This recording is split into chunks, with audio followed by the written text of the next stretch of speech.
एक agency setup की जिसको मैंने नाम दिया था रैपिड अप मीडिया करके, एंड पार्टनरशिप में एक दोस्त के साथ जो कि फेल हो गई, 2-3 महीने में बंद करना पड़ी। फिर एक पेप्लो सॉफ्टवेयर नाम से started my own IT service agency, जो कि आज एक कंपनी के रूप में ट्रांसफॉर्म हो गई है। अराउंड 25-30 लोग काम करते हैं हमारे पास। अमेरिका बहुत हमसे आगे है, डेवलप्ड कंट्री कहलाता है। वहाँ पे 16-17 साल की उम्र में बच्चे फेसबुक जैसा ऐप बना दे रहे हैं। मेरे को तो फेसबुक का ऐप भी नहीं आता। अंदर 23-24-25 साल की उम्र तक जो होते हैं बच्चे, वो अपने पेरेंट्स पे डिपेंडेंट होते हैं, फाइनेंशियली, सोशली, एवरीथिंग। उनके घर में रहते हैं, कपड़े भी उनके पहनते हैं, एजुकेशन में भी। आज तो मैं ये भी देखता हूँ शादी का खर्चा भी पेरेंट्स कर रहे हैं कि कम से कम रिसोर्सेज में बेस्ट से बेस्ट कैसे काम किया जा सकता है, वो सीखना पड़ेगा। कंट्रोवर्शियल चीजें भी की, लाइक नेटवर्क मार्केटिंग। 6 महीने एज अ नेटवर्क मार्केटर काम किया एक एमएलएम कंपनी के अंदर। बाद में मालूम पड़ा कि बहुत गलत चीजें, फिर छोड़ भी दिया। सोचोगे कि मैं freelancer.com पे या upwork.com पे जाके प्रोफाइल बना दूं और प्रोजेक्ट पे अप्लाई करूं, तो नहीं मिलेगा। Welcome home to this podcast. As मैंने आपको कम्युनिकेट कर दिया था, हमारा मेन इंटेंट है कि जो यंग ऑडियंस होती है, जिनमें एक मोटिवेशन लेवल काफी हाई होता है and they want to achieve a lot, but वो एज में एक गाइडेंस हमेशा मिसिंग होती है। वो एज में ये तक नहीं पता होता कि एक बैंक अकाउंट कैसे ओपन करें, जस्ट 18 हुआ हूं मैं, पैन कहाँ यूज होगा, मुझे फर्स्ट अमाउंट कहाँ से मिलेगा and all. So to guide that audience, we are working on this podcast, and I hope your views and vision would help our audience. So Sure. starting from a very cliche question, एक बार आप अपना background या फिर आपने कब start किया? I तो personally know like the whole story, but अगर आप जो शेयर करना चाहो for the audiences. So when I started basically, अगर मैं बोलूँगा कि भाई 15 की एज में स्टार्ट किया था, तो थोड़ा रॉन्ग हो जाएगा, बिकॉज 15 की एज में स्टार्ट जरूर किया था, बट कुछ ऐसा किया नहीं था, राइट, जिससे कि कुछ मटेरियल हो।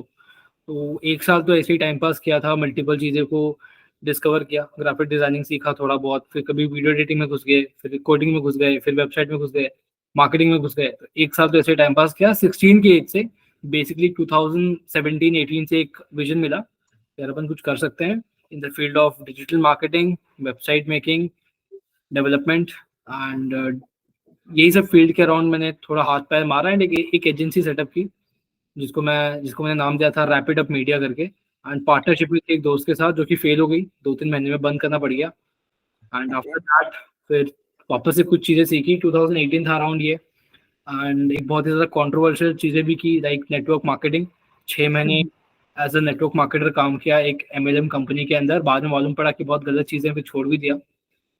एंड देन फिर एक पेप्लो सॉफ्टवेयर नाम से started my own IT service agency, जो कि आज एक कंपनी के रूप में ट्रांसफॉर्म हो गई है। अराउंड 25-30 लोग काम करते हैं हमारे पास, and on freelancing basis. And काफ़ी कुछ किया है। स्टार्टिंग में I started with freelancing, but उसके बाद धीरे धीरे ट्रांसफॉर्म किया है।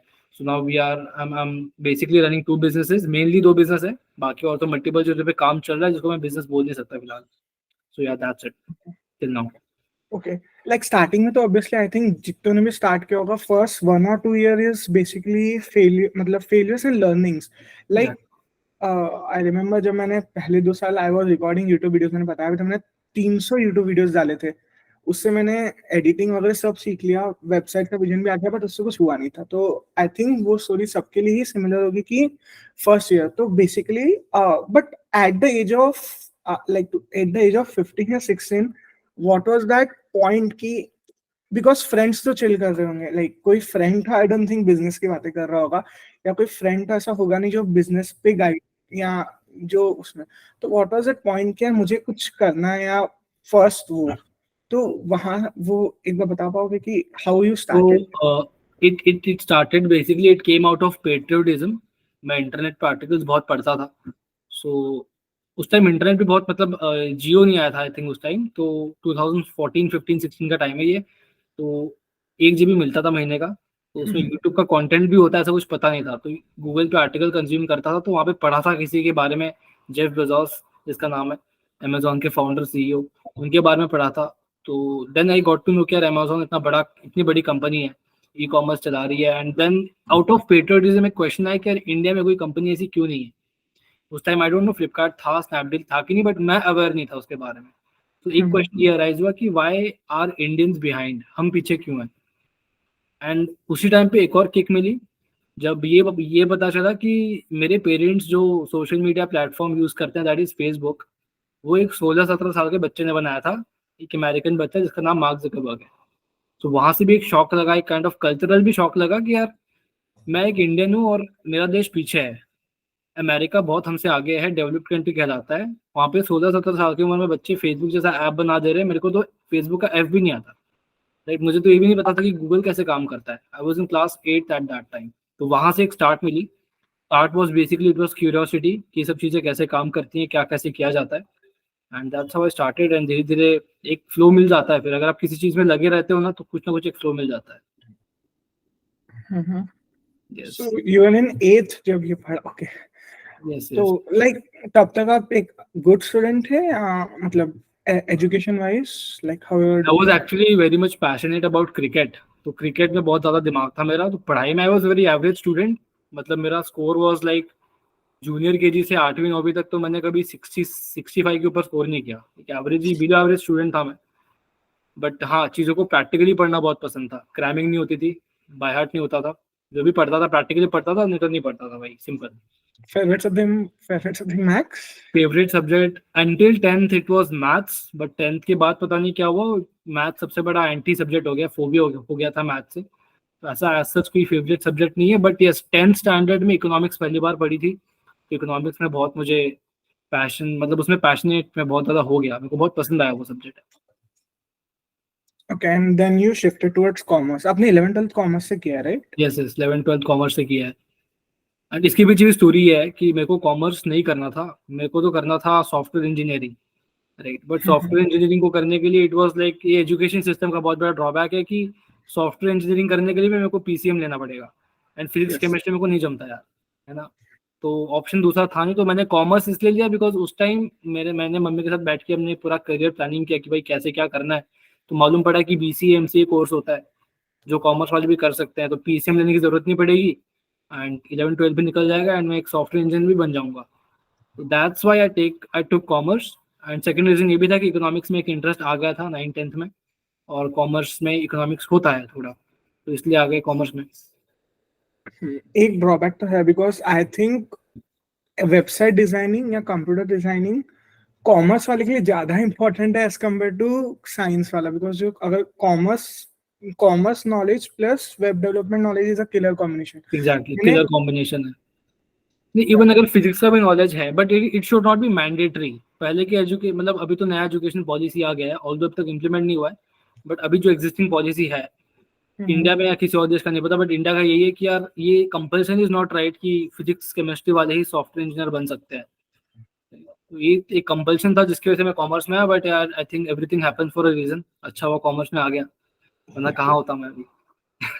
Correct. And commerce also gives you that time flexibility. Like JEE NEET के पीछे वो 2 साल you don't have any time flexibility. 11th-12th तो पूरा उसमें मैच होता है, and so yeah, so agreed. Commerce was also a nice decision for me. Like मेरा भी लाइफ का बेस्ट डिसीजन है कि मैंने कॉमर्स लिया है। ऐसा नहीं कि साइंस के लिए हेट है, साइंस भी, but commerce like that. And when was the first earning, like first penny जो बोलते हैं कि यार that, and तब I don't think आपका अकाउंट होगा। like मेरा personal first penny was in my father's account. तो Okay. was it the same कि आपका बैंक अकाउंट था तब?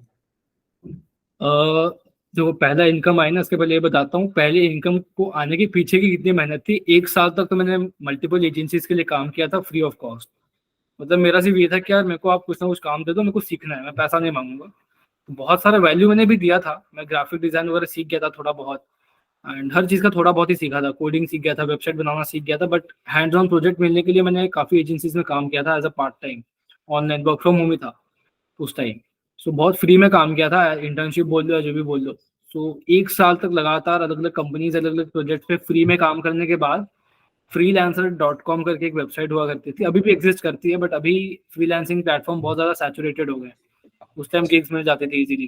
तो 2017 आई गेस या 2018 वो एक ईयर था जहाँ पे मैंने फर्स्ट अपना पहला इनकम ऐसा कमाया था। It was from Saudi Arabia, and Saudi Arabia से कोई क्लाइंट मिल गया था freelancer.com पे, उसको एक छोटा सा कुछ ग्राफिक्स का काम था, एंड वो मुझे आता नहीं था, बट मैंने उसको एक एश्योरेंस दिला दिया कि भाई मैं कर सकता हूँ, प्लीज़ एक बार मेरे को मौका दो। freelancer.com पे होता है प्रपोजल भेजने का, तो मैंने प्रपोजल में पूरा ऐसे लिख के भेज दिया उसको कि भाई देखो मैं 16 ईयर्स ओल्ड हूँ, मैं सीख रहा हूँ काम में, मेरे को एक अपॉर्चुनिटी चाहिए बस। उसने मेरे को दिया opportunity, and I think it was $6-7 का कुछ था। मतलब $10-12 का प्रोजेक्ट था, बट कट कूट के सब पैसे मेरे को जो आए 350-400 रुपए आए थे। सुबह 9:30 बजे मैं सो के उठा था, तो मम्मी के बैंक में आया था, मैसेज आया था, तो मालूम पड़ा कि भाई पहली कमाई हुई है 350 रुपए, जिसके लिए 10 घंटे काम किया था मैंने। कोई ग्राफिक्स का कुछ बनाना था, मुझे आता नहीं था करने, बट मैंने करके दे दिया उसको। सो एक्चुअल में वो काम तो यार वैसे बहुत महंगा था, मेरे को नहीं पता था महंगे में होता है, बट मुझे आइडिया नहीं था, इस वजह से कम पैसे मिले, बट ठीक है कोई बात नहीं। एक स्टार्ट थी, 350 रुपये कमाए थे, 16-17 साल की उम्र थी उस टाइम, ऑनलाइन वो भी। If I was 16 years old, तब 1,000-2,000 bucks also, मतलब it would have meant a lot. Like 300 rupees also, starting is always. नहीं, because मेरे पास bank account, first bank account was when I turned 18 I opened the bank account. So मेरा तो bank accounts की पीछे भी story है कि मैंने 16-17 की एज में एक बैंक अकाउंट ओपन कर लिया था, ठीक है। ऑल्दो फर्स्ट इनकम आई थी वो मम्मी के बैंक में आई थी, बट वो 350 रुपए ने मेरे को 50,000 60,000 रुपए कमाने का जोश दिया था कि भाई ये अगर मैंने 350 कमा लिया तो मैं वो भी कर सकता हूँ। तो बहुत बड़ी बड़ी बातें करता था मैं मम्मी के साथ कि मम्मी देखो भी सिर्फ 350 आया है, एक दिन आएगा मैं एक लोगो डिजाइन करूंगा, लोग मेरे को 50,000 रुपए देंगे, ये सब मैं बोलता था घर में। 16 की एज में I open my own bank account. एक छोटा सा सहकारी बैंक है महाराष्ट्र में, TGSB करके, वहां पे मैंने जाके ओपन किया था। मेरे कोचिंग क्लास के नीचे ही था वो, तो मैं सुबह 6 से 12 तो स्कूल में होता था, 1 से 4 1 से 5 तक मैं क्लासेस में होता था, और मेरे कोचिंग क्लास के नीचे ही वो बैंक था। तो 4 बजे मैं क्लास से छूटता था एंड 4 बजे वो बैंक का सेकंड शिफ्ट खुलता था, तो मैं जाके उस बैंक के मैनेजर के ऑफिस में बैठ जाता था कि भाई मेरा अकाउंट खोल के दो। तो 2-3 दिन तो नहीं खोला, but fourth day he called me inside, बोला कि भाई क्या है, आप क्या करते हो, क्यों आपको बैंक अकाउंट खोलना है, आप तो अभी माइनर हो, आपको पेरेंट्स का साइन लगेगा, बट मेरे को एक जिद थी कि यार ओपन करके दो। मुझे इतना मालूम पड़ गया था कि मैनेजर के हाथ में होता है, वो करके मतलब प्रोसेस कर सकता है एप्लीकेशन, और 16 एज है, 2 साल में हो जाऊंगा 18, दे दूंगा डॉक्यूमेंट। तो उससे बात किया, उसने करके दे दिया ओपन, तो एक मेरा बैंक अकाउंट ओपन हो गया था, फुल फ्लेजेड था, उसमें कोई पेरेंट्स का साइन वाइन कुछ नहीं चाहिए था, हो गया था ओपन। मेरा तो बैंक अकाउंट रिजेक्ट हुआ था। आई थिंक करंट अकाउंट आप 18 के पहले ओपन नहीं कर सकते। आप जो ओपन किए होंगे सेविंग्स होंगे, सेविंग्स अकाउंट था वो तो। आई वाज लाइक 18 के पहले अगर मैं करंट अकाउंट ओपन नहीं कर सकता, मैं फ्रस्ट्रेटेड था। मैंने मैनेजर से कितना झगड़ा मैं उस चीज में, आई रिमेम्बर। करंट अकाउंट के लिए भी मैंने जुगाड़ कर लिया था ऑनलाइन, उस टाइम फिनटेक का एक बूम था, नए नए फिनटेक स्टार्टअप्स आ रहे थे, तो ओपन मनी करके कुछ एक लॉन्च हुआ था, वहां पे मैंने ओपन कर लिया था अपने कंपनी के नाम पे, बैंक अकाउंट ओपन हो गया था। बेसिकली वो CMS अकाउंट था, मतलब एक एस्क्रो अकाउंट होता है वैसा कुछ उनका सिस्टम था, कॉन्सेप्ट था, तो वो मैंने कंपनी के नाम पे करंट अकाउंट भी खुल गया था मेरा, जो कि अभी भी एग्जिस्ट करता है, वो भी है। एज लिमिट्स तो इट हर्ट्स बिकॉज 21 की एज तक आप डायरेक्टर नहीं बन सकते। मैंने just like it really like for a kid it's too much, because वैसे टाइम कम है, तुमको क्लासेस मैनेज करनी है, उसके बाद तुम बिजनेस मैनेज कर रहे हो, एंड जब ये जो फॉर्मेलिटीज या टेक्निकल चीजें होती है ना, because if you approach a big company तो वो आपसे पैन भी मांगेगी, वो कंपनी की डिटेल्स भी मांगेगी, एंड अगर आप डायरेक्टर नहीं हो कंपनी में, डायरेक्टर से और को बना रखा है, तो वहां पे भी जज बड़ी कंपनीज तो ऑब्वियसली करेगी। सो या एंड जैसे आपने बोला कि आपकी फर्स्ट अर्निंग फ्रीलांसर्स के थ्रू हुई थी, तो अगर कोई भी इस टाइम पे फ्रीलांसर में जाके अपनी फर्स्ट अर्निंग करना चाहता है, तो मुझे 3-4 वेबसाइट्स पता है, freelancer, Upworks, network.co, and there are various project. अब तो इंडियन कंपनीज भी है, बट जैसे आपने बोला बहुत सैचुरेटेड है। तो अगर आज मैं 17 साल का हूँ, अगर आज मुझे फर्स्ट 350 रुपीज अर्न करने, तो what is the first connect या फर्स्ट पॉइंट ऑफ कनेक्ट कि मैं किससे कैसे कनेक्ट करूँ, लाइक एनी? तो सबसे पहले स्टेप बाय स्टेप बताता हूँ। सबसे पहले तो एक सोशल मीडिया पेज क्रिएट करो। आज के डेट में फ्रीलांसिंग प्लेटफॉर्म बहुत ज्यादा सैचुरेटेड है, और आज के डेट में जो चीज काम करती है वो है पर्सनल ब्रांडिंग, राइट। फ्रीलांसिंग में सबसे पहले तो एक सोशल मीडिया पेज क्रिएट कर लो, या अपना एक काइंड ऑफ पोर्टफोलियो क्रिएट करो, या तो खुद की इमेजिनेशन से इमेजिनेटिव प्रोजेक्ट्स पे काम करके उसको अपने पोर्टफोलियो में ऐड करो, या तो किसी कंपनी को ऑफर करो कि मैं फ्री में काम करूंगा आपके लिए, and work for them for free for span of 5-6 months. Experience भी मिलेगा एंड आपका एक पोर्टफोलियो बनेगा कम से कम कि आपने कुछ काम किया है। बिकॉज आज की डेट में कहीं भी जाओगे, किसी भी क्लाइंट के पास जाओगे, सबसे पहले पूछते हैं कि आपका एक्सपीरियंस क्या है। तो there is very less opportunities for freshers, right. तो कोई भी आपको उनके काम में एक्सपेरिमेंट करने का पैसा देगा नहीं। एवरीवन वांट्स अ एक्सपर्ट, या फिर कम से कम एक इंटरमीडिएट लेवल तक हो। तो एक सोशल मीडिया पेज क्रिएट करो, फ्री काम करो। जैसे फॉर एग्जांपल अगर आप एक लोगो डिजाइनर हो, तो अलग अलग लोगों के कॉन्सेप्ट आप डिजाइन कर करके उस पर पोस्ट करो, अपने काम के लिए एक पोर्टफोलियो बनाओ पहले तो। देन सेकंड स्टेप इसकी, फर्स्ट स्टेप पे तो पोर्टफोलियो बनाना है, सेकंड स्टेप है कि कंपनीज को अप्रोच करो, या एजेंसीज को अप्रोच करो, बोलो कि मैं फ्री में काम करूंगा 6 महीने 7 महीने, मुझे बस आप काम दीजिए भर भर के, मैं करूंगा सारे काम। फ्री में काम करना बहुत जरूरी है, it's a part of process मेरे हिसाब से। बिकॉज मैं अगर इमेजिन करूँ तो अगर मैं फिर से, अगर आज मेरे को कोई बोले कि रीस्टार्ट करना है सब कुछ फ्रॉम स्क्रैच, फिर से मैं 1 साल किसी एजेंसी के लिए फ्री में काम करूंगा, बिकॉज वहाँ पे जो सीखने मिलता है वो कहीं नहीं सीखने मिलेगा। हाँ बट वो जेन्यून होना चाहिए, ऐसा नहीं कि कोई आपको बहुत ज्यादा यूज कर रहा है, आपकी स्किल्स का, आपके टाइम का गलत इस्तेमाल कर रहा है, वो भी नहीं होना चाहिए, पागलपन नहीं होना चाहिए उस हद तक। तो एक स्मार्टनेस के साथ, कॉशन के साथ work for free for 6 months 8 months, and उसके बाद धीरे धीरे start looking up for opportunity. सबसे बेस्ट अपॉर्चुनिटी का प्लेटफॉर्म आज की डेट में है लिंक्डइन। लिंक्डइन पे कोल्ड आप मैसेज कर सकते हो किसी को भी, एंड वहाँ पे भी यू कैन, इनिशियली कोई भी क्लाइंट आपको सीधे पैसे नहीं देगा, उनके लिए भी 1 हफ्ता 2 हफ्ता या एक प्रोजेक्ट, दो प्रोजेक्ट फ्री में करो या बहुत ही मिनिमल कॉस्ट पे करो, राइट। उसके बाद आपका यार बन जाएगा। फ्रीलांसिंग आज की डेट में तो ऐसे हो सकती है। आप ये अगर सोचोगे कि मैं freelancer.com पे या upwork.com पे जाके प्रोफाइल बना दूं और प्रोजेक्ट पे अप्लाई करो, तो नहीं मिलेगा, तो कंपटीशन बहुत है। अब तो वो भी प्रीमियम चार्ज करने लगे हैं, लाइक एक वो भी वहाँ पे भी ड्रॉबैक पैसा लगता है। है।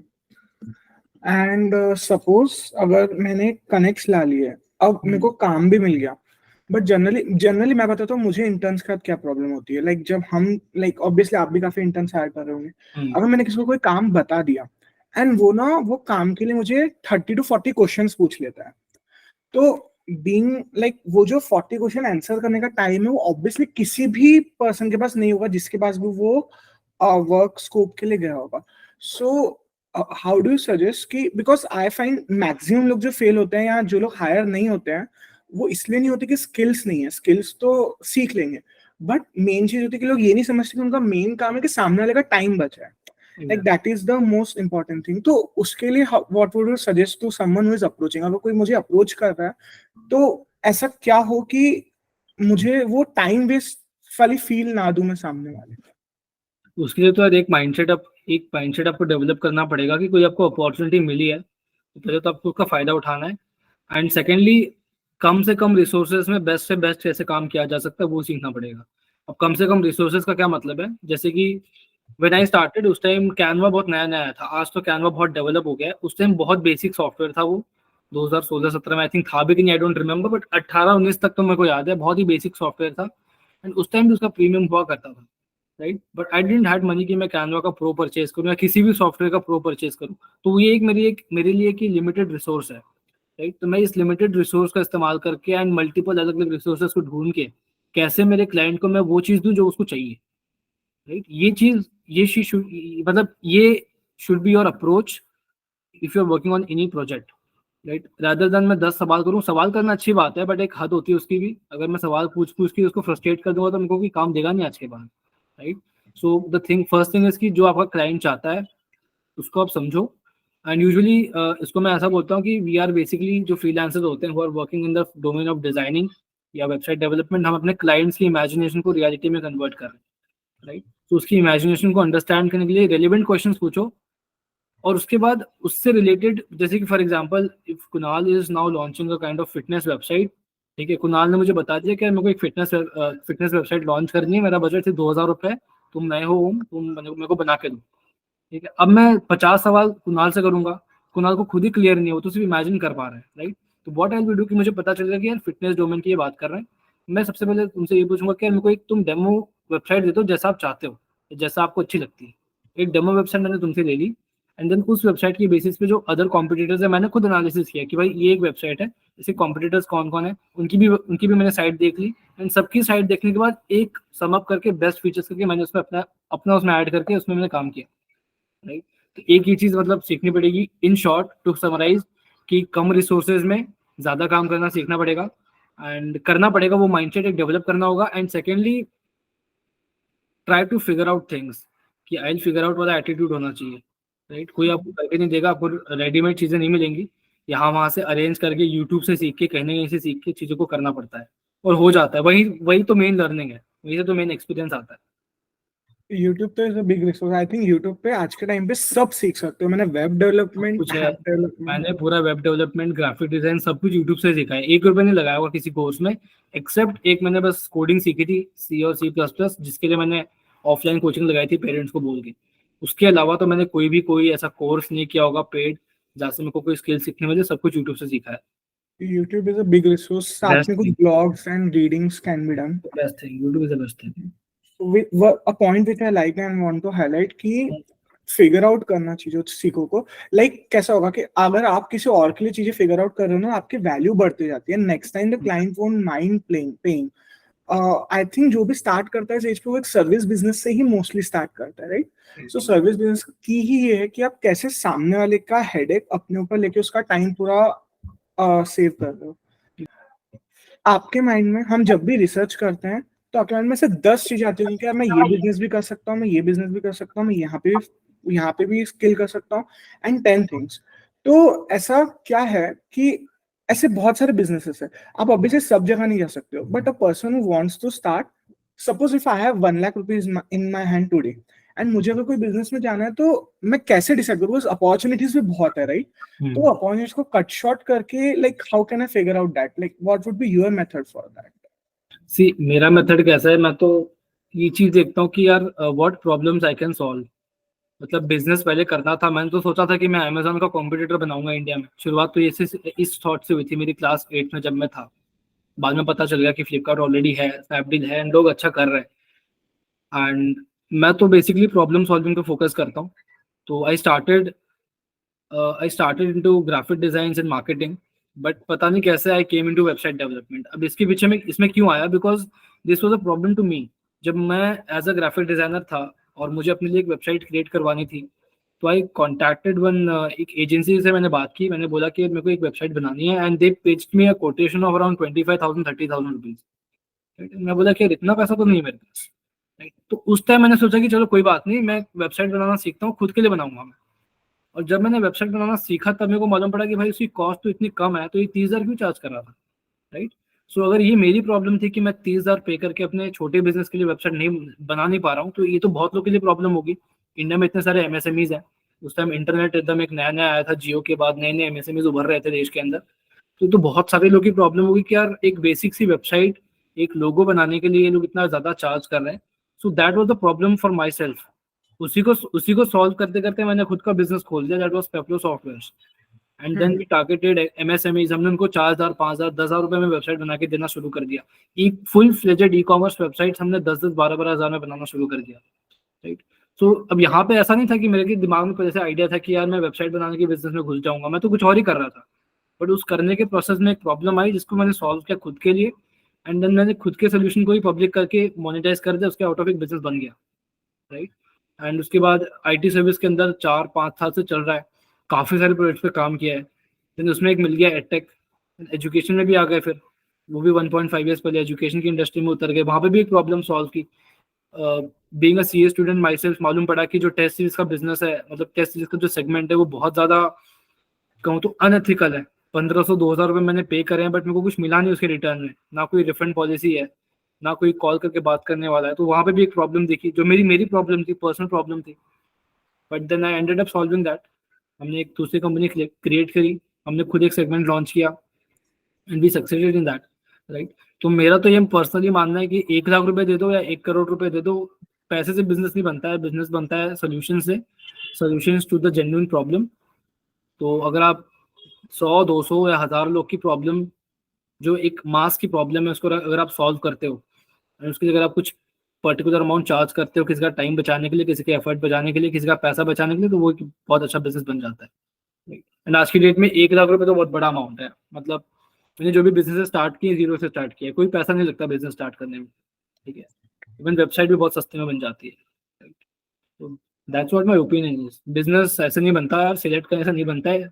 करने को तो बहुत कुछ है, बट करो वो जिसमें आपको पैशन है, जिसमें आपको इंटरेस्ट है, और जिस चीज के बारे में आप गहराई से सोच सकते हो, समझ सकते हो। और ये सोचने समझने की आपको कैपेबिलिटी तभी आएगी जब आप काम करोगे किसी ना किसी सेगमेंट में उतर के, right? That's I wanted your opinions on a quote जो मैंने रिसेंटली पढ़ा, इट। लाइक यार सुना, मैं कोई पॉडकास्ट से सुन रहा था, earning first 10,000 is more difficult than earning 1 lakh next. Earning first 1 lakh is more difficult than earning next 5 lakhs. Earning like it compounds very fast.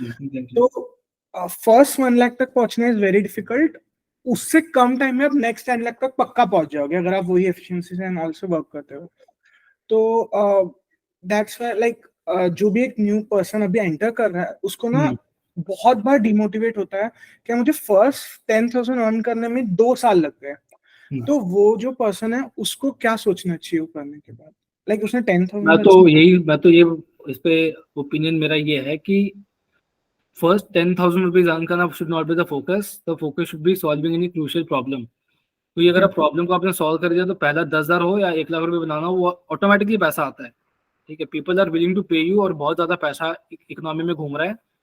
बस वो पैसा सही लोग के पास जाता है जो लोग एक्चुअल में क्रूशियल प्रॉब्लम से वर्क कर रहे हैं। द थिंग इज कि जब हम बिजनेस करते हैं तो जो बंदा बिजनेस स्टार्ट कर रहा है या जो खुद एंटरप्रेन्योर है, वो मतलब एक एस्पायरिंग एंटरप्रेन्योर और सोसाइटी, इसके बीच में कॉन्फ्लिक्ट ये होता है ना कि जैसे मैंने अभी ये टेस्ट सीरीज की बिजनेस में एंटर किया, राइट, तो इतना ज्यादा क्रिटिसिज्म मिला कि भाई ये कैसा बिजनेस होता है, टेस्ट पेपर बना के चेक करवाने का, ये क्या होता है। बट उसकी पीछे की मेहनत कोई देखने को तैयार नहीं है। कोई ये नहीं देखेगा कि यार 2 लाख 3 लाख बच्चे इंडिया में सीए स्टूडेंट्स हैं, उनको ये जो प्रॉब्लम्स आ रही है हम उसकी उनकी क्रूशियल प्रॉब्लम को सॉल्व कर रहे हैं। ठीक है, हम देश में 1 लाख बच्चों का 1-1 1.5 हजार रुपए भी सेव करवा रहे हैं, तो कितना बड़ा एक अमाउंट बन रहा है। जस्ट इमेजिन दैट, कितना बड़ा इम्पैक्ट है, राइट। ये चीज है। एंड दूसरा ये चीज है कि ये चीज सोचना बंद कर दो कि यार ये काम छोटा है या ये काम कोई बहुत बड़ा है। कोई काम छोटा है बड़ा नहीं होता मेरे हिसाब से। शुरुआत छोटी होती है, अपने आप चीजें बड़े होने लग जाती है, राइट। तो the focus should not be making the first 10,000 या first 1 lakh rupees. Obviously it is difficult. अगर आप पैसे के मामले में काउंट भी करूँ तो मेरे लिए तो पहला 300 कमाना ही बहुत मुश्किल था। 10 घंटे काम किए थे उसके लिए, और वो 10 घंटे काम करने के लिए जो प्रोजेक्ट मिला था, उस प्रोजेक्ट को मिलने के लिए 1 साल का एक्सपीरियंस था। ठीक है, तो ऐसे काउंट करूंगा मैं तो मैंने लगभग कितने घंटों की मेहनत करके सिर्फ 315 रुपए कमाए थे, राइट। तो that was very difficult. But आज की डेट में प्रॉफिट ही होता है मंथ में 50,000 60,000 1 लाख रुपीज का, राइट। इंजीनियर्स की तो सैलरी भी नहीं होती मंथली। तो मनी कम्स ऑटोमेटिकली। पैशन होना चाहिए और एक लगे रहो, कीप इट अप वाला एटीट्यूड होना चाहिए। एंड पैसे के पीछे भागोगे तो यार 1 साल बाद 2 साल बाद क्विट कर दोगे, राइट। तो पैसा should not be the thing जो कि आपको मोटिवेट करे। हाँ, एक वन ऑफ द थिंग हो सकता है, but should not be the only thing. Perfect. Very honestly answered because बहुत कम लोग ये एक्सेप्ट करते हैं कि यार पैसा is not the only thing. Like maximum लोग तो जो स्टार्टिंग पॉइंट होता है बहुत लोगों के लिए मनी, ऑब्वियसली बाकी चीजें कम्स। अब मैं अपने माइंड में एक सिचुएशन इमेजिन कर रहा हूँ। एक 16 ईयर ओल्ड चाइल्ड है, उसने सर्विसेज दे दी, उसने एक्सपीरियंस अर्न कर लिया, उसने अपना एक फर्स्ट अमाउंट अर्न कर लिया, he is ready to rock. But अब ना एक क्वेश्चन आता है कि यार ये अकेले रॉक नहीं कर सकता, उसको एक टीम बनानी पड़ेगी। एंड उसको and 16 years, yes, I hired my first employee when I was 18 या 19 मैक्स, फर्स्ट 2 to 3। तो कन्विंस करना ना इट्स वेरी डिफिकल्ट कि यार मैं 18 साल का हूँ, आप 25 years के हो, मैं आपको सैलरी दे दूंगा, आप मेरे लिए वर्क करो। तो वो जो फर्स्ट, अब तो इजी है, like when you are done with the first bunch of employees, next employees can follow through। तो वो फर्स्ट bunch of employees के लिए एंड वो माइंडसेट आने के लिए कि मैं यार किसी को पे भी, because it's very difficult, because हम एक फिक्स अमाउंट किसी को प्रॉमिस कर रहे हैं, हमको नहीं पता हमको बिजनेस में अमाउंट आने वाला है कि नहीं। तो एट दैट एज जब कुछ भी गाइडेंस नहीं है, तो how to get that first team and like what are the mindset which ones go through? तो टीम बिल्डिंग को मैं एक अलग वे से देखता हूँ। मतलब मैंने कभी भी किसी को डायरेक्टली हायर नहीं किया है। मतलब मैं पहले रिलेशनशिप बनाता हूँ, उसको एज अ फ्रीलांसर मेरे पास काम कराता हूँ। ठीक है, किसी को अगर एक 16 साल, मैं भी जब 16 साल का था तो मैंने 2-3 लोगों को पिच किया कि यार ऐसा सा प्रोजेक्ट है एंड मैं आपको पैसा दूंगा, आप मेरे लिए काम करो। बट कोई मानेगा नहीं यार, वो बोलेगा कि बच्चा मतलब मजाक कर रहा है क्या, है ना। इस एटीट्यूड से आपको देखा जाएगा। तो उस टाइम मैंने सोचा कि यार एक कुछ ऐसा करना पड़ेगा कि जिससे लोग मेरे पे बिलीव करें, राइट। एंड मैं किसी को डायरेक्टली हायर नहीं कर सकता। तो व्हाट आई स्टार्टेड डूइंग, क्या स्टार्टेड कोलैबोरेटिंग। ठीक है, कि यार ये प्रोजेक्ट मिला है, चलो 50-50 पे इस पे काम करते हैं। ठीक है, this is how started connecting with people. And the thing is, एक अथॉरिटी जो होती है बॉस वाली, वो अपने आप आ जाती है, बिकॉज वो जो पर्सन है उसको आपने अप्रोच किया, आपने प्रोजेक्ट दिलाया। फर्स्ट प्रोजेक्ट में आप शायद एज अ पार्टनर्स काम करते रहोगे 1 साल तक, 6 महीने तक। बट द मोमेंट आपने बहुत सारे प्रोजेक्ट लेके आने लग गए, उस टाइम पे आपका डेलीगेशन वाला चीज स्टार्ट हो जाएगा। Now start delegating that particular work to him. मैंने तो ऐसे ही किया था। एंड मेरे पास अभी एम्प्लॉइज बहुत ज्यादा परमानेंट एम्प्लॉइज नहीं होते, अभी भी सिर्फ 4 या 5 होंगे जो कि परमानेंट है, जिनको फिक्स सैलरी जाती है। बाकी मेरे टीम में टोटल 32 लोग हैं पेप्लो सॉफ्टवेयर में, जिसमें से सिर्फ 4 से 5 है जो कि परमानेंट है, मतलब जॉब कर रहे हैं, उनको फिक्स सैलरी जाती होगी। बाकी सारे लोग आ रहे हैं प्रोजेक्ट बेसिस। प्रोजेक्ट बेसिस पर मैं तो काम कराने में बिलीव करता हूँ, and efficiency is my top thing, because मैं जिस बिजनेस में हूँ, मेरे जो कस्टमर्स हैं उनको मैं कॉस्ट इफेक्टिविटी दे रहा हूँ, right. And cost effectivity can't be maintained अगर मैं, मेरे पास 30 लोग की फौज है जिसको मैं हर मंथ बहुत ज्यादा बड़ी सैलरी दे रहा हूँ, राइट। तो मेरे लिए वो चीज़ है। एंड हायर करने पे मैं बिलीव नहीं रखता, मैं कोलैबोरेशन पे बिलीव रखता हूँ, रिस्पेक्ट पे बिलीव रखता हूँ, जो क्योंकि एक और माइंडसेट ये होता है कि यार एक 16-17 साल का या 18 साल का या मेरे से कम उम्र का बंदा मेरा बॉस है। मेरी टीम में 2-3 डिजाइनर्स हैं जो कि पहले टीसीएस में काम करते थे, बट आज मेरे साथ हैं, मेरे साथ काम करते हैं, मेरे प्रोजेक्ट पे काम करते हैं, दे आर मैरिड, राइट। उनके तो बच्चे भी हैं, right? तो उनके लिए वो एक सोशल स्टेटस में अलग हो जाएगा कि यार वो तो मैरिड है, बट उनका जो बॉस है वो तो 18-19 साल का बच्चा है, राइट। बच्चे की का हमको एक स्टेटस मिलेगा। सो उनको मैंने कभी भी हायर ही नहीं किया, उनके साथ मैंने हमेशा एक प्रोजेक्ट बेसिस पे काम किया है। And this I think this is the new economy now, right. Freelancing and ये गिग्स वाला चीज is new economy. So hire तो मेरा करने का फिलोसॉफी है ही नहीं।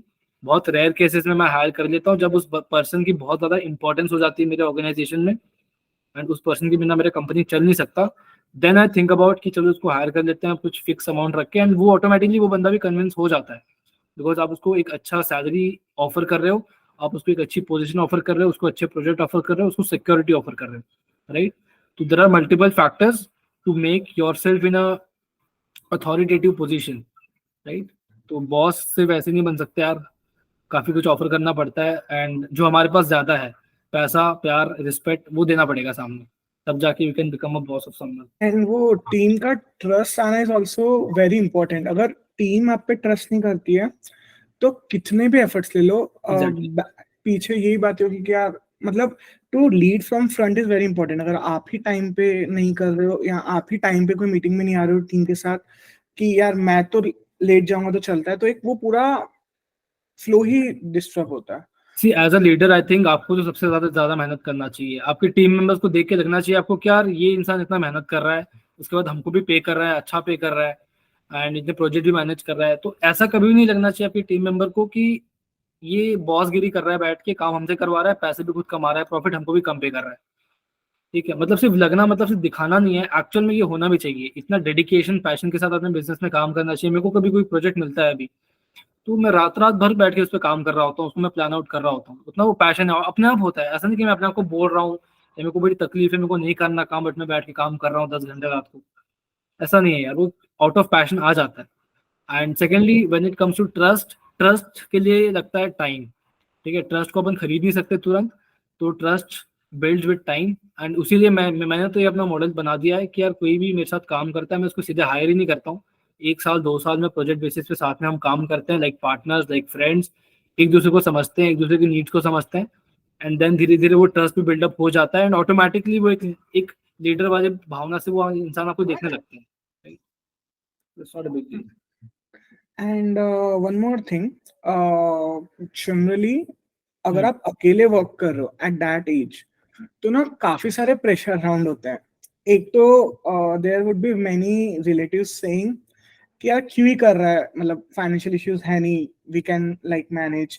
Various friends saying the same कि यार तू पार्टीज मिस कर रहा है फॉर वर्क, जो मतलब उनके हिसाब से इट इज सेंसलेस बिकॉज तब उतनी अर्निंग दिख नहीं रही होती है। हम्म, लाइक अगर उनको आज से 5 साल बाद क्या अभी की अर्निंग उनको तब दिख जाती तो शायद वो नहीं बोलते, बट वो एक काफी बड़ा मोटिवेशनल ब्रेकर होता है। अगर अगर मैं वर्क कर रहा हूँ एंड मुझे सपोज मंथली अर्निंग हो रही है 3-4 thousand हम्म। एंड मैं कोई पार्टी मिस कर रहा हूँ जस्ट फॉर अ प्रोजेक्ट और अ गिग, तो वो मोटिवेशन क्या, मतलब why why a person like you hmm. Left all those things, इतनी बातें सुनी बट फिर भी वो काम करते गए, लाइक वो एक व्हाई का रीजन क्या था?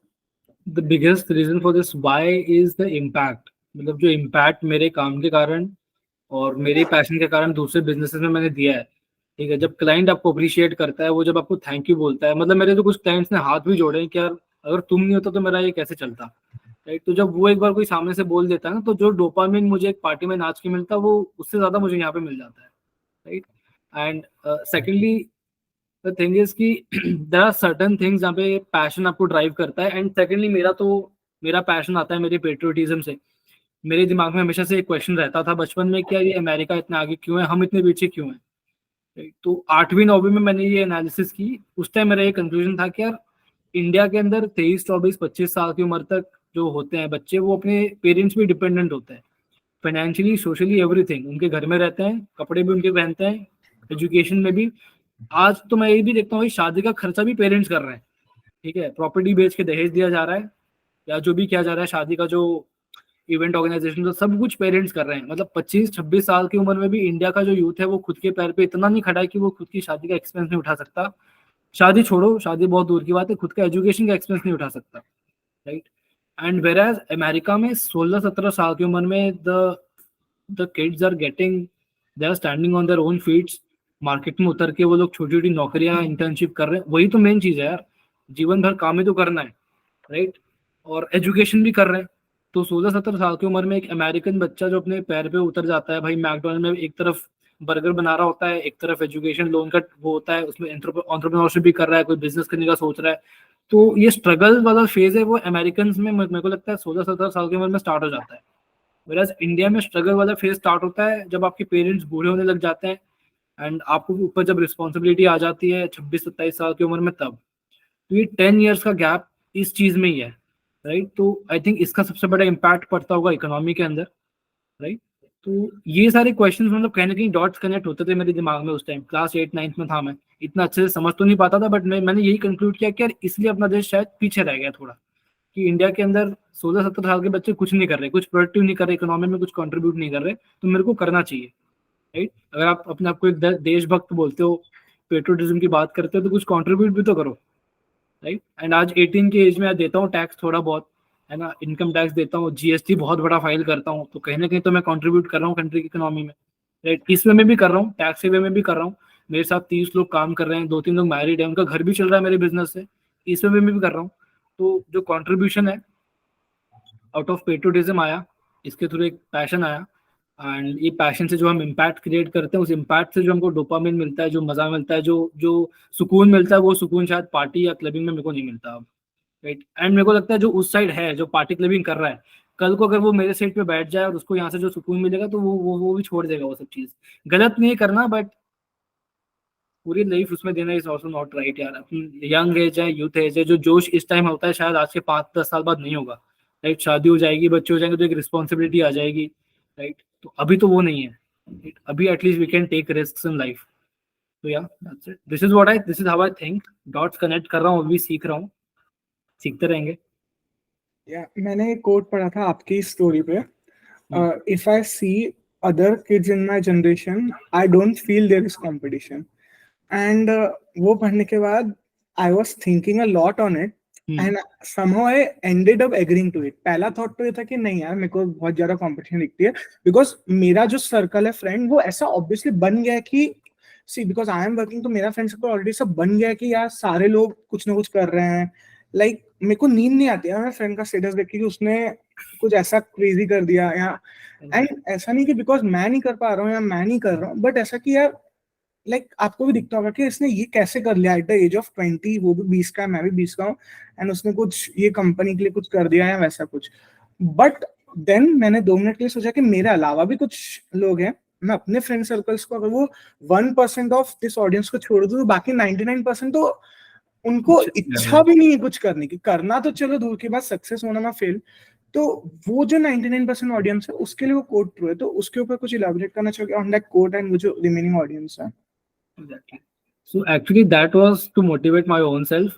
कभी कभी मैं भी डाउन हो जाता हूँ कि यार क्या हो रहा है लाइफ में, मैं ग्रो कर रहा हूँ कि नहीं कर रहा हूँ। बहुत सारे क्वेश्चन मार्क्स आते हैं खुद के ऊपर कई बार एक स्टेज में लाइफ में, क्योंकि जैसे जैसे एज बढ़ रही है ना, तो वैसे से और क्वेश्चन मार्क्स आते रहते हैं कि मैं जो कर रहा हूँ सही तो कर रहा हूँ ना, एंड मेरा फोकस, मेरा अटेंशन सही जगह तो है, मेरे एफर्ट जो मैं दे रहा हूँ इतनी चीजें सैक्रिफाइस करके, वो सही जगह तो है।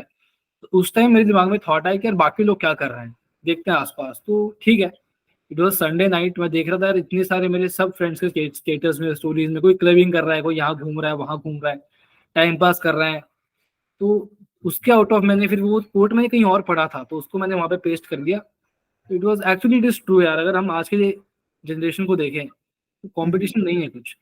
जितना हम लोग बहुत छोटे अमाउंट ऑफ लोग को देख के हमको लगता है कि यार बहुत कॉम्पिटेटिव वर्ल्ड है, बट एक्चुअली इतना कॉम्पिटिशन नहीं है, क्योंकि आधे लोग तो अपने लाइफ से भटके हुए हैं, राइट। तो जो अपने लाइफ में जिसको पता नहीं क्या करना है, वो तो हमारे कंपटीशन में आ ही नहीं सकता। हम तो कम से कम कर रहे हैं, इंप्लीमेंट कर रहे हैं। सक्सेस फेलियर तो बात की बात है, बट अभी तो हम अपने रास्ते पे चल रहे हैं, मेहनत कर रहे हैं, एफर्ट्स डाल रहे हैं, एक सही विजन के साथ काम कर रहे हैं, आगे कुछ गलत नहीं कर रहे, टाइम वेस्ट नहीं कर रहे, एक मिनट की वैल्यू है, तो उनसे तो हम बहुत आगे हैं। तो कंपटीशन किधर है फिर? कंपटीशन खुद से है। एंड जो भी एक यंग पर्सन ये वीडियो देख रहा है, आई वुड जस्ट सजेस्ट कि यार एक इच्छा आ गई ना अगर अंदर की कुछ करना है, तो यू आर सॉर्टेड, कुछ ना कुछ कर लोगे। But that will is very much missing. Like मेरे जितने भी फ्रेंड्स हैं, कोई अगर कोई मुझे बोलता है कि यार मैं डिप्रेशन में कुछ कर नहीं पा रहा हूँ, तो उनको ओपन ऑफर देता हूँ, मेरे साथ आ जा, सिर्फ 7 दिन में मैं तेरे को चेंज कर दूंगा। वो 7 दिन भी वर्क करने की इच्छा नहीं रखते हैं। तो ऐसे बहुत लोग हैं। भाई फर्स्ट है, एक स्टेप तो लेना पड़ेगा। एंड इसमें भी एक क्वेश्चन, मतलब इस पे भी मैं इलेबोरेट इस चीज पे करूंगा कि मेजर क्वेश्चन होता है कि यार मेरे को करना है, मेरे को आगे बढ़ना है, मुझे फर्स्ट स्टेप लेना है, मैं ये पॉडकास्ट देख रहा हूँ, मुझे फर्स्ट स्टेप लेना है, बट मुझे समझ में नहीं आता कि मैं करूँ क्या, स्टार्ट कहाँ से करूँ, राइट? तो द थिंग इज कि भाई मैंने अपनी स्टोरी में भी बताया था कि मैंने भी जब स्टार्ट किया था तो कुछ ऐसा फिक्स नहीं था कि मेरे को ये करना है। मैं तो डिजाइन में उतरा था, आज फिर मैं आईटी में आ गया, अब मैं एडटेक के अंदर हूँ। ठीक है, ये 5-6 साल में अलग अलग जगह ट्रांजिशन हो गया, तो जैसे जैसे रास्ते बनते गए वैसे वैसे काम किया, राइट? तो इनिशियली तो किसी को नहीं पता होता है कौन किधर क्या होगा। स्टार्ट करो, जो भी अपॉर्चुनिटी मिलती है, कोई दोस्त है बिजनेस कर रहा है उसी के साथ चल जाओ कि भाई चलो हेल्प करता हूँ मैं, कुछ रहेगा काम तो मैं करता हूँ, वहां से आपको एक फ्लो मिल जाएगा। तो take the first step. It will be difficult, it will be confusing, but भाई जा क्या रहा है आपका? पैसा तो कोई मांग नहीं रहा है आपसे, राइट? तो स्टार्ट करो, एफर्ट दो, टाइम दो। आई वुड सजेस्ट एनीवन कि अगर आप लाइक पावर, लाइक बहुत लोग जो स्टार्ट करते हैं उसके बाद वो लो फील करना चालू कर देते हैं कि मैं कुछ अचीव नहीं कर रहा हूँ इन एनी टर्म्स। तो आई तो always believe to let them know power of compounding. First 10 clients, first 10 success, first 10% of your anything, वो जितना टाइम में आएगा नेक्स्ट 90% उससे कम टाइम में आ जाएगा। तो वो जो सीख है कि आप वो एफर्ट्स तब तक ले रहे हो जब तक एक फर्स्ट फ्लाइट नहीं मिलती है। वो फ्लाइट कभी भी मिल सकती है कोई भी प्रोजेक्ट में। Exactly. So that is I would suggest. And second thing इसमें ये भी है कि हैव लेस एक्सपेक्टेशंस।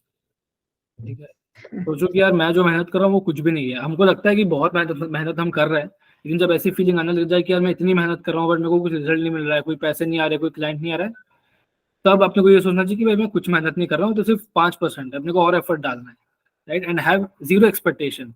मैं भी आज कोई प्रोजेक्ट पे काम करता हूँ और उस प्रोजेक्ट का हो सकता है मेरे को इंस्टॉलमेंट या पहला कुछ एडवांस पेमेंट नहीं आई हो, तो मैं एक्सपेक्ट भी नहीं करता कि वो पैसा आएगा तो मेरे को और मोटिवेशन मिलेगा काम करने का। मैं एकदम पूरा एफर्ट पहले ही दे देता हूँ उसमें कि भाई वो क्लाइंट आए या ना आए, वो मेरे को पैसा दे या ना दे, मेरे को भी क्या करना है, मेरा ये काम है, मुझे ये करना है, इस प्रोजेक्ट को मेरे को इनिशिएट करना है, मुझे इस पे काम स्टार्ट करना है, कुछ डिजाइन करना है, कोई वेबसाइट बनानी, मैं पूरा एफर्ट देके बनाऊंगा।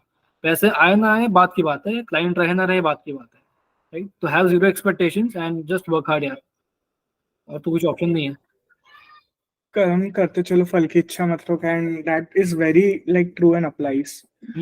एक और चीज जो बहुत डिफिकल्ट बन जाती है वो है टाइम मैनेजमेंट। तो time managing is very difficult for anyone who is into several things. And at this age it is more difficult because लोग आपसे अदर एक्सपेक्टेशंस ज्यादा रखते हैं स्टडीज को लेके, अटेंडिंग कॉलेज प्रोजेक्ट्स। लाइक आज से 5 साल बाद किसी भी को भी ये प्रॉब्लम नहीं है कि मेरी बीकॉम के एग्जाम है जिसके लिए मुझे जाना है, या मेरे like I have miss several opportunities for BCom exam. मैं अभी सोचता हूँ कि यार मैं नहीं देना चाहिए था मेरे को पेपर, बट मेरे पास ऑप्शन नहीं था। लाइक और ये ऑप्शन किसी के पास नहीं होता बिकॉज इंडियन सोसाइटी में इट्स वेरी डिफिकल्ट कि मैं वो छोड़ दूँ। तो टाइम की वैल्यू बहुत बढ़ जाती है। तो how you manage that time, या like how you do that? To be very honest, I'm very bad at time management. I'm still learning. सीखने के स्टेज पे हूँ। मेरे से भी बहुत मिसमैनेजमेंट होता है टाइम का, एंड जब मिसमैनेजमेंट होता है तो everything comes for a cost.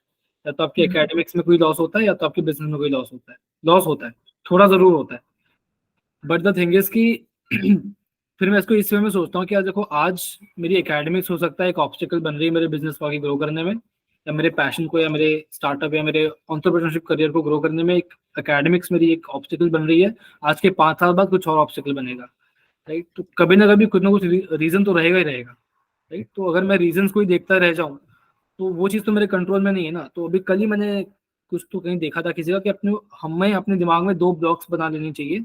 एक ब्लॉक में वो चीज़ें रखेंगे जहाँ पे जो चीज़ हमारे कंट्रोल में है हम वो उसके बारे में सोचेंगे, एंड सेकंड ब्लॉक में वो चीज़ें आएंगी जो चीज़ हमारे कंट्रोल में नहीं है बट हमको परेशान कर रही है। ठीक है, तो सेकंड ब्लॉक की चीज़ों को तो हम कुछ कर नहीं सकते, राइट? हमारे कंट्रोल में नहीं है। मेरे कंट्रोल में नहीं है कि मैं पढ़ाई लिखाई छोड़ दूँ, मेरे को करना है। एजुकेशन को मैं बहुत ज़्यादा रिस्पेक्ट करता हूँ, मुझे बहुत इंपॉर्टेंट भी लगता है, राइट? तो वो भी मेरे को इंपॉर्टेंट है, मेरे लिए इस टाइम ज़रूरी है, एंड उसको मैं कुछ कर नहीं सकता। अगर मेरे कॉलेज वाले बोल रहे हैं कि भाई अगले महीने आपकी एग्जाम है तो एग्जाम है, मैं चेंज नहीं कर सकता, मैं कॉलेज का प्रिंसिपल नहीं हूँ, राइट? तो मेरे को एडजस्ट करना है, तो I will rather think and I will rather put my time in thinking about things जो कि मेरे कंट्रोल में है, राइट? तो दिस इज द थिंग जो कि भी मैं धीरे धीरे इंप्लीमेंट कर रहा हूँ। एज आई सेड ऑनेस्टली कि मैं भाई टाइम मैनेजमेंट में बिल्कुल अच्छा नहीं हूँ फिलहाल, तो कोई भी अच्छा नहीं होता है, चीज़ें एक्सपेरिमेंट करने से धीरे धीरे सीखने से होती हैं, तो सीख रहे हैं, कर रहे हैं। एंड फिलहाल एक टिप, मतलब एक चीज़ बता सकता हूँ कि मैं कैसे टाइम मैनेज कर रहा हूँ कि थोड़ा सा मैं स्लीप पे कॉम्प्रोमाइज़ कर देता हूँ, थोड़ा सा दूसरी चीज़ों में, और एक एक यूथ को या एक जवानी जो होती है सबकी, क्लबिंग करते हैं लोग, घूमने जाते हैं, ट्रिप्स पे जाते हैं, बहुत दोस्ती यारी में टाइम देते हैं, बाइक पे दोस्तों के साथ घूमते हैं, वो सब मैंने नहीं किया है। वहाँ पे मैंने अपना टाइम सैक्रिफाइस किया है, वो सारा टाइम मैंने कभी नहीं लगाया, तो वहाँ पे मेरा बहुत टाइम बचा है, वो मैंने दे दिया अपने बिजनेस के अंदर। पढ़ाई को जो टाइम देना चाहिए वो मैंने पढ़ाई को दिया है। एंड कहीं पे कुछ कमी हो जाती है तो फिर थोड़ा सा स्लीप में कॉम्प्रोमाइज़ कर देते हैं, कम सो लेते हैं 2 घंटे। तो this is how I am doing. And अभी धीरे धीरे I M, I think time management का लेसन मेरे को मिलता है स्पिरिचुअलिटी से, राइट? तो धीरे धीरे I am trying to get into that and मैं सीख रहा हूँ। That's a learning process forever. मैंने लाइक आई एग्री कि टाइम मैनेजमेंट इज जरूरी, बट मैंने पर्सनली एक चीज करना अभी जस्ट स्टार्ट कर दिया विच आई वांट कि सब करें। मैंने अपने नेट एनुअल प्रॉफिट को अपने वर्किंग आवर्स के डिवाइड करके मैं अपने पर 1 आवर की वैल्यू निकाल लेता हूँ, भले वो 50 रुपीज भी हो या जो भी एक अमाउंट हो। तो अगर मैं वो 1 आवर फ्रेंड्स के साथ वेस्ट कर रहा हूँ, तो मैं वो 50 रुपीज एक दूसरे अकाउंट में ट्रांसफर, मैं एग्जैक्ट वैल्यू तो नहीं बताऊँ, बट जो भी वैल्यू है वो मैं अपने एक अलग अकाउंट में ट्रांसफर कर लेता हूँ। मैं मंथ एंड पे देखता हूँ कि यार ये मतलब इतना मेरा अपॉर्चुनिटी लॉस है बिकॉज मैं उतना टाइम वर्क नहीं कर रहा था।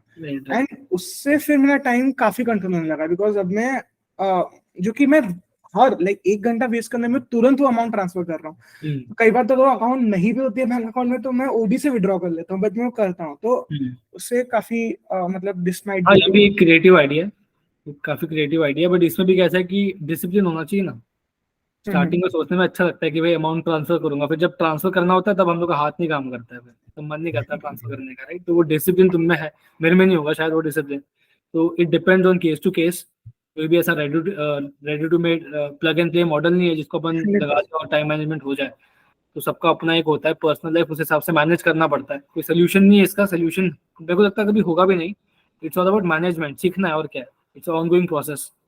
सो जब भी हम बिजनेस में एंटर करते हैं तो 2-3 चीजें बहुत क्रूशियल होती है कि किसी ने कुछ बोल दिया क्वालिटी के लिए या टाइम सबमिशन के लिए या कुछ भी, एंड बिकॉज हम न्यू है हम तुरंत डिसहार्टन हो जाते हैं। एट अ लेवल के बाद तो नहीं होते हैं। अब अगर मैं आपको बोल दूं कि आपको ग्राफिक बनाते नहीं आते, आप शायद सुनोगे भी नहीं मेरी बात, मतलब ऑब्वियसली आप एक फीडबैक लोगे बट उतना इंपॉर्टेंस नहीं होंगे। बट अगर आपका जो फर्स्ट क्लाइंट है उसने आपको बोल दिया, तो उसके बाद ना सेटबैक से वापस आना इज वेरी डिफिकल्ट, एंड एक एंटरप्रेन्योर की जर्नी में होने ही वाला है। If you choose to do something, setbacks रोज आएंगे, मतलब एनी वीकली तो पक्का आएंगे। तो सेटबैक्स के टाइम पे क्या करते हो, एंड उस टाइम पे इमोशंस को कैसे कंट्रोल करते हो कि इमोशन ट्रांसफर ना हो जाए किसी के ऊपर? फर्क नहीं पड़ता है, टू बी वेरी ऑनेस्ट। कोई क्लाइंट अगर मेरे को क्रिटिसाइज कर रहा है कि यार बहुत बेकार साइट बनाई है, तो वो तो मेरे लिए एक बहुत अच्छी बात है कि क्लाइंट सामने से मेरे को कम्युनिकेट कर रहा है कि आपको इस एरिया में इंप्रूव करने की जरूरत है, राइट? तो वो फीडबैक है, वो तो वर्थ लाख रुपीज है वो फीडबैक जो है, राइट? क्योंकि वो फीडबैक फिर मेरे को मालूम पड़ा कि अच्छा क्लाइंट को ये चीज़ पसंद नहीं आई, मतलब जो मैंने काम किया है मेरे हिसाब से वो काम मेरा बेस्ट वर्क था, बट मेरा बेस्ट वर्क क्लाइंट के लिए वर्स्ट है। That means I need to uplift myself, right? तो मेरे को फर्क नहीं पड़ता इमोशन वाइज, तो मेरे को कभी सब बुरा नहीं लगता कि यार ये तो क्या बोल दिया क्लाइंट ने। मैं तो बहुत थैंक यू करता हूँ क्लाइंट को, अप्रिशिएट ही करता हूँ कि आपने अच्छा वो बता दिया, and I improve on that. उसमें बुराई क्या है? एंड इमोशन वाइज अगर हाँ बुरा लगता है, कई बार मेरे को तब बुरा लगता था स्टार्टिंग में कि जब एक्चुअल में मैंने जेन्युइनली बहुत सारा एफर्ट डाल दिया एंड बहुत सारे पैसे भी लगा दिए, उसके बाद क्लाइंट उसको रिजेक्ट करा है कम्प्लीटली। उस केस में भी यार क्या ही कर सकते हैं, मेरे कंट्रोल में तो नहीं है कि मैं क्लाइंट को जाके 2 थप्पड़ मारूं कि भाई देख मैंने बहुत काम किया है। अब क्लाइंट को जो चाहिए था मैंने उसको नहीं दिया है, तो कहीं ना कहीं वो फेलियर मेरा है, गलती मेरी है। तो कम्युनिकेट करो क्लाइंट से एंड समझो।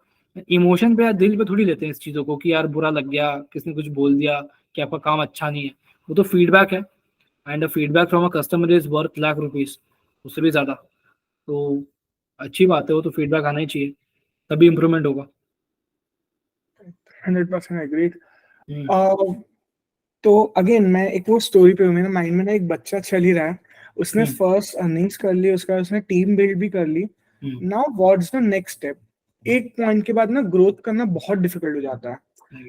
तो वो ग्रोथ के लिए what should be the first step, and जब टीम में मैं बना रहा हूँ तो what is the most important segment जिसके लिए मे बी मैं हायर नहीं कर रहा हूँ, मे बी मैं फ्रीलांस बेसिस पे कांटेक्ट कर रहा हूँ, बट मैक्सिमम फंड एलोकेशन कौन से डोमेन पे होना चाहिए? Like there are various domain, customer service, processes, team building, HR department, marketing and various सब समवन। तो इनमें से सबसे ज्यादा फंड एलोकेट कहाँ पे होना चाहिए? What becomes most necessary not for a big company के लिए तो ऑब्वियसली आंसर्स डिफरेंट होंगे, but for someone who has just started and उसका फर्स्ट हायरिंग है या उसका फर्स्ट कुछ टीम बिल्डिंग एक्टिविटी चालू है, वहां से उसको एक लीप लेना है ग्रोथ के तरफ।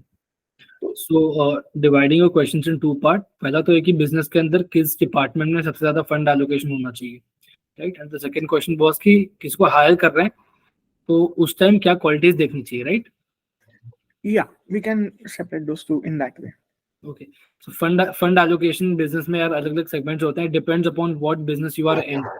अभी मेरा जो आईटी बिजनेस है उसके अंदर मेरा मेजॉरिटी फंड एलोकेट होता है इन द ह्यूमन रिसोर्स, मेरी टीम के अंदर, कि जितनी अच्छी टीम होगी उतना अच्छा काम होगा, जितना अच्छा काम होगा क्लाइंट उतने सेटिस्फाइड होंगे।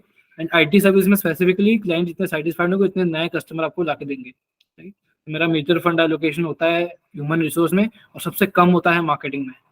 बट अभी एडटेक में अगर हम बात करें तो एडटेक में मेजर फंड जो एलोकेट होता है वो टेक में होता है, मार्केटिंग में होता है। आपकी वेबसाइट बहुत अच्छी होनी चाहिए अगर आप एक एडटेक कंपनी चला रहे हो तो। एंड सेकेंडली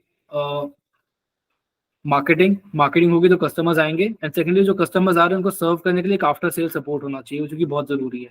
तो एडटेक बिजनेस के लिए तो ये 3 सेगमेंट बहुत इंपॉर्टेंट है। इंपॉर्टेंट तो सारे सेगमेंट है, बट मैं अपना बता रहा हूँ कि किसमें सबसे ज्यादा फंड एलोकेट होता है।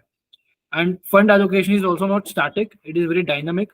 With time, with business cycle, वो up down होता रहता है। कुछ मंथ में मेरा मार्केटिंग स्पेंड 0 होता है और मेरे टेक में बहुत पैसा लगता है, कुछ मंथ में मेरा एचआर में बहुत पैसा लगता है तो मार्केटिंग और टेक में 0 होता है, राइट? तो there is nothing a fixed answer for that. But अगर आप बिजनेस स्टार्ट कर रहे हो अपना तो मार्केटिंग में कम फोकस करके क्वालिटी पे फोकस करो थोड़ा ज्यादा। एंड मार्केटिंग में सिर्फ इतना फोकस करना है कि पहले 1-2 कस्टमर आ जाए, ठीक है, और उन 2 कस्टमर्स को इतना ज्यादा ओवर डिलीवर कर दो कि वो कस्टमर्स आपकी वर्ड टू माउथ मार्केटिंग कर दे, राइट? तो वो आपको इनिशियली आपको पुश देगा एंड आपके बिजनेस को ग्रो कराएगा, राइट? एंड इसमें एक और पॉइंट ऐड करूं तो आजकल जो स्टार्टअप्स में चल रहा है कि कैश बर्न करते हैं, मार्केटिंग में बहुत पैसा उड़ाते हैं, तो इससे शॉर्ट टर्म तो आपकी इज्जत बन जाएगी, बट अगर आपने आफ्टर सेल सपोर्ट को इग्नोर कर दिया, आपने अपना टेक नहीं इंप्रूव किया, आपने अपने प्रोडक्ट को नहीं इंप्रूव किया, तो आप गए फिर, ठीक है? आप अपना कैश बर्न करके मार्केटिंग के बेसिस पे 1 साल 2 साल 3 साल चलोगे, द मोमेंट आपका कैश खत्म हुआ आपका धंधा बंद हो जाएगा, राइट?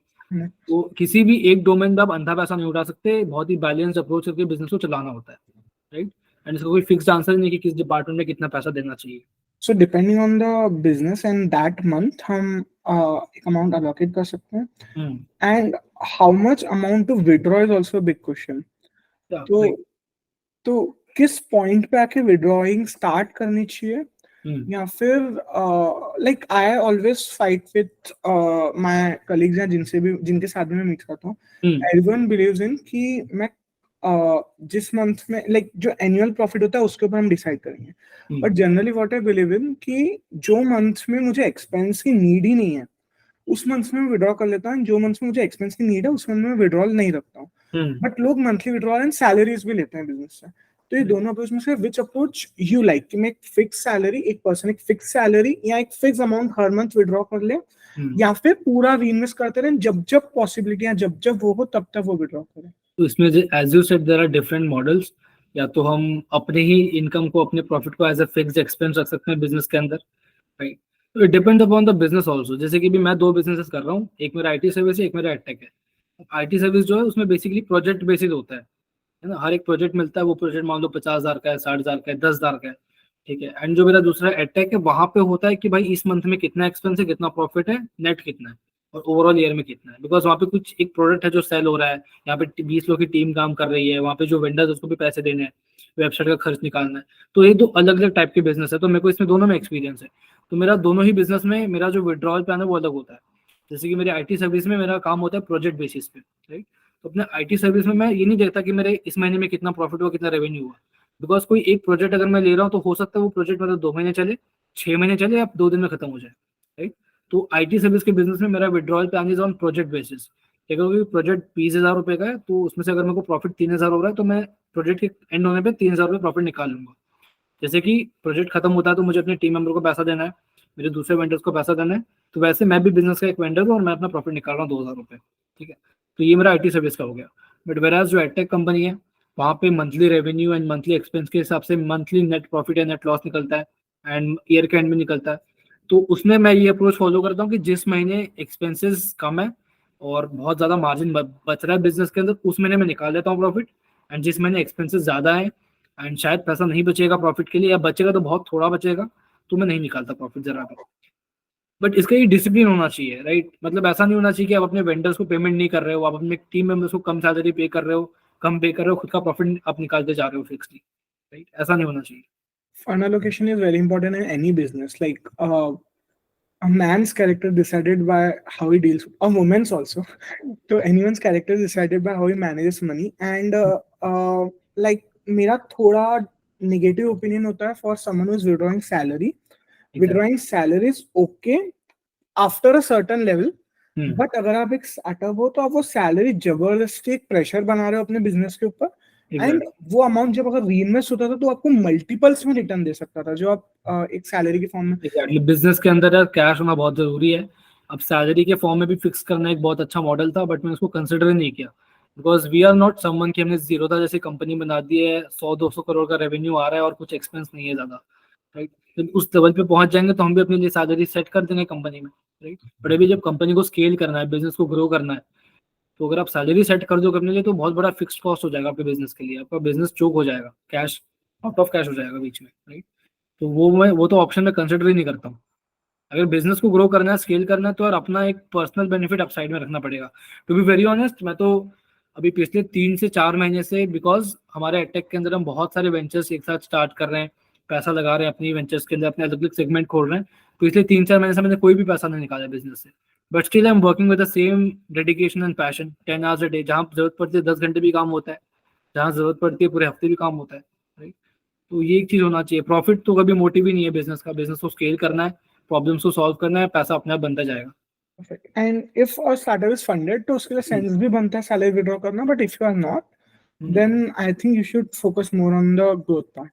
मैं तो अगर मेरा स्टार्टअप को फंड मिला, मतलब मेरे बिजनेस को, मतलब मेरी बिजनेस की इतनी औकात ही नहीं कि खुद से हम अर्न करके अपने आप को फंड कर पा रहे हैं, तब मेरे को बाहर से फंडिंग की जरूरत पड़ेगी।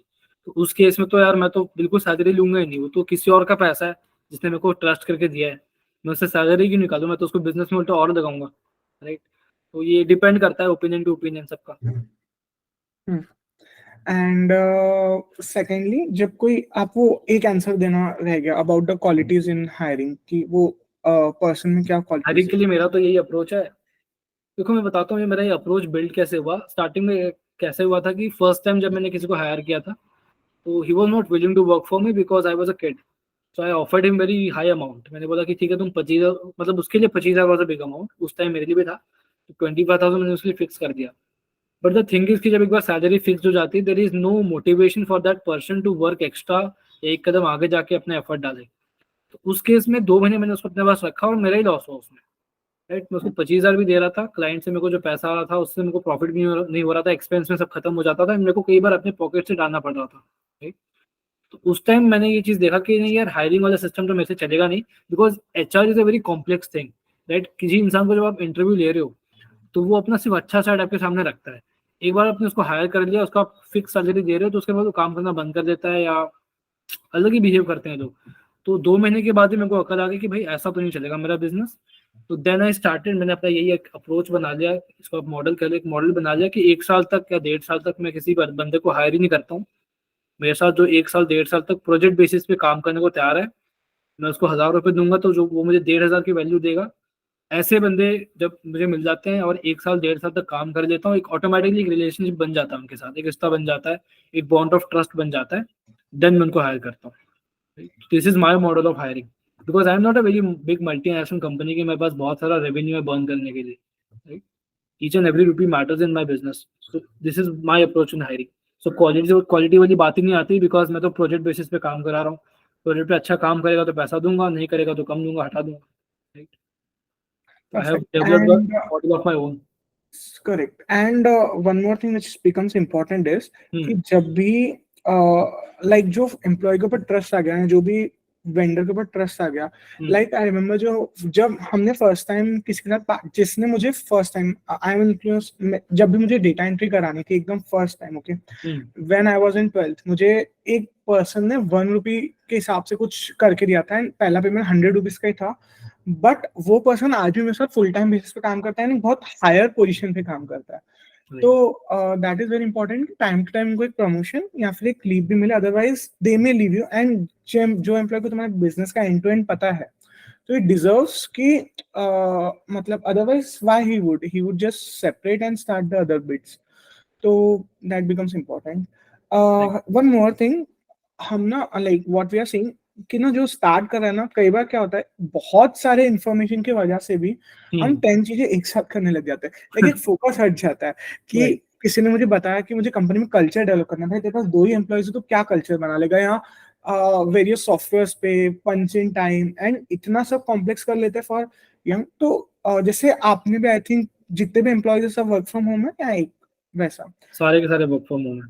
मेरी भी मेजोरिटी में वर्क फ्रॉम होम में शिफ्ट कर रहा हूँ, पहले ऑफिस था, बट विद टाइम अंडरस्टैंड कि वो रेंट एक बेफालतू का एक्सपेंस है, मैं उतना मैनेज वर्क फ्रॉम होम में करवा लूंगा. तो अगर कोई न्यू पर्सन आ रहा है तो उसको वर्क फ्रॉम होम में ही स्टार्ट करना होता है ऑब्वियसली, बट वो जो मोर इन्फो है कि यार ऐसा भी होना चाहिए, मैं ये पॉलिसी होनी चाहिए एचआर के लिए, उसमें वो काफी सेपरेट आउट कर लेता है. तो उसके ऊपर आपका क्या विजन है कि यार कैसे डाइवर्ट ना हो, अपना काम कैसे निकाल ले ऐसा? See, the only thing you need to be is कि जिस चीज की जरूरत है वो करो, राइट. मतलब जिस चीज की जरूरत नहीं, अगर आप वो भी करोगे और उसकी जरूरत आप आर्टिफिशियली जरूरत क्रिएट कर रहे हो, तो that is wrong. That is a wrong approach. उसमें आपका टाइम भी जा रहा है, एफर्ट भी जा रहा है, पैसा भी जा रहा है. तो जब जिस चीज की जरूरत पड़ती है, ऑटोमेटिकली एक बिजनेसमैन को पता चल जाता है कि यार मेरे बिजनेस में 20 लोग हो गए एंड अब मुझे एक इंसेंटिव बेस्ड एक बोनस प्लान लाने की जरूरत है, तो मैं लेके आता हूँ. मेरे पास 2 ही लोग हैं, तो उनमें से मैं बोलता हूँ कि चलो यार जो अच्छा काम करे उसको मैं बोनस दूंगा.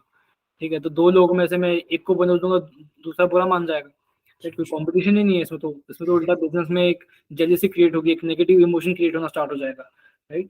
तो वहाँ पे नीड नहीं, तो उसको आप, इट इज जस्ट लाइक कि अगर आप बीमार पड़ रहे हो तभी दवाई खाओ, तभी इंजेक्शन लो. बीमार नहीं पड़ रहे हो तो बिना मतलब इंजेक्शन घुसाओगे तो भाई कुछ साइड इफेक्ट ही हो जाएंगे तब तो. राइट. तो सिंपल केस है, कोई इसमें वो नहीं है. एंड कॉम्प्लेक्सिटीज इसलिए हो जाती है बिकॉज आज की डेट में ड्यू टू, मेरे टाइम पे तो यूट्यूब वगैरह था ही नहीं. ठीक है, वो तो बहुत बाद में है. गूगल बहुत लिमिटेड इन्फॉर्मेशन थी, तो हमने खुद सीख सीख के किया है. आज की डेट में सारा MBA आपका यूट्यूब पे हो जाता है. ठीक है, बड़े बड़े ज्ञान देने वाले लोग हैं. तो ओवर इम्प्लीमेंटेशन या कुछ ओवर प्रोसीजर्स आपको ऐड करने की जरूरत नहीं है. लिमिटेड चीजों के साथ आप सेटल रहो, और वही है कि कम कम रिसोर्सेज में ज्यादा काम करने के बारे में सोचो, राइट. हम ज्यादा रिसोर्सेज बनाने के बारे में सोचते हैं, काम हमने को ना कभी मिलता है ना काम हो पाता है. So try to build something out of less resources and need based आप इम्प्लीमेंटेशन करो, नीड बेस्ड एक्शन रखो, कोई दिक्कत नहीं आएगी कभी. एंड बिफोर एंडिंग दिस, एक लास्ट क्वेश्चन ये है कि एक बार आप पूरी एक स्टोरी सम अप कर सकते हो कि एक जो न्यू पर्सन है उसने कैसे अपने आप को एक पूरा डेवलप किया, एंड कुछ 2 मिस्टेक्स जो आप अपने एंड से चाहोगे कि वो अवॉइड करें, एंड कुछ 2 पॉइंट जो आप अपने एंड से चाहोगे कि यार ये तो करना ही है, अदरवाइज सक्सेसफुल होके भी फायदा नहीं है. तो to sum up, I started when I was in class 8 and 1-1.5 साल तो सिर्फ फ्री में काम किया अलग अलग एजेंसीज के लिए, क्योंकि पता नहीं था कि करना क्या है. डिजाइन में इंटरेस्ट है, डेवलपमेंट में इंटरेस्ट है, तो जो मिलता था वो करता था. सोशल मीडिया मार्केटिंग भी किया है, एंड वो इंस्टाग्राम पे जो फेक फॉलोअर्स होते हैं वो वाला काम भी किया है. ठीक है, उसके जो SMM पोर्टल्स होते हैं वो भी बनाए बैकएंड से, बहुत कुछ अलग अलग अतरंगी काम किए. उसके बाद देन जब समझ में आ गया कि ठीक है वेबसाइट डेवलपमेंट का बिजनेस करना है, बट इसके लिए एक बेसिक इंफ्रा चाहिए, जिसके लिए थोड़ा पैसा चाहिए. तो पैसा, यार देखो, पेरेंट्स से मांगता तो दे देते. ठीक है, इतना कोई वो नहीं था, और 5-10 हज़ार रुपये कोई बहुत बड़ी अमाउंट भी नहीं है. बट एक अंदर से एक चुल थी, एक जोश था कि यार जो करना है खुद से करना है फ्रॉम स्क्रैच. तो पैसा कहाँ से कमाऊँ फिर. ठीक है, एंड क्लाइंट मेरे को मिलते नहीं थे, क्योंकि मैं 15-16 साल का था. कॉल भी करो तो समझ जाते कि कोई तो बच्चा बात कर रहा है. तो सो पैसे कमाने के लिए entered into MLM, network marketing में घुस गया. बिकॉज वहां से मेरे को एक होप दिखी. वो उनके इवेंट अटेंड करने होते हैं, वो अटेंड किया तो बहुत मोटिवेटेड हो गया. 16 साल का बच्चा भी था, इतनी मेच्योरिटी नहीं थी. तो नेटवर्क मार्केटिंग में घुस गया. फिर 6 महीने तक वो भी रियलाइज हो गया कि भाई तो गलत जगह आ गए हम, ये तो कुछ अलग ही काम है. बट वहां पे भी मेरे को फिर बहुत कुछ सीखने मिला, राइट. अब मैं चाहूँ तो उसको भी मैं बैठ के भी रो सकता हूँ कि यार मैंने कहाँ कर दिया, MLM का काम किया, गलत काम था ये वो. बट उससे भी मैंने सीखा, मेरे कम्युनिकेशन स्किल्स बहुत इम्प्रूव हुए, एंड कैसे बात किया जाता है, कैसे रिजेक्शंस को हैंडल किया जाता है, मैंने एमएलएम में सीखा। एंड उसके लिए कोई शर्म नहीं है मेरे को, ठीक है, क्योंकि उस टाइम कोई ऑप्शन भी नहीं था। एंड क्या ही करता, जब क्लाइंट ही नहीं मिल रहा है, कुछ हो नहीं रहा है, मेरे को पैसा चाहिए बिजनेस को स्टार्ट करने के लिए, एफबी एड्स रन करने के लिए, मेरे को मांगना नहीं, किसी से खुद से करना है, और एक ऑप्शन दिखा तो मैंने वही कर लिया। तो द थिंग इज कि कभी किसी काम को छोटा नहीं समझा है, जो अपॉर्चुनिटीज आई है उसको मैंने एक्सेप्ट किया और काम किया है। So here was a powerful power back podcast, and you would have witnessed the experience of Om, who has shared various insights on his journey as well as what he feels, how a new person can really do very good in his life, career wise.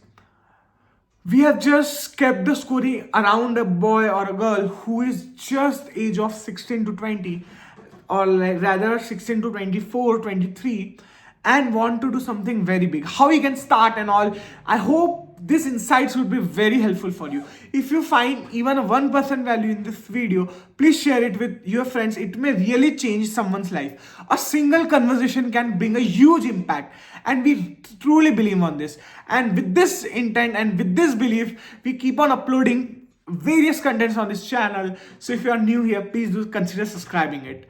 Thank you guys.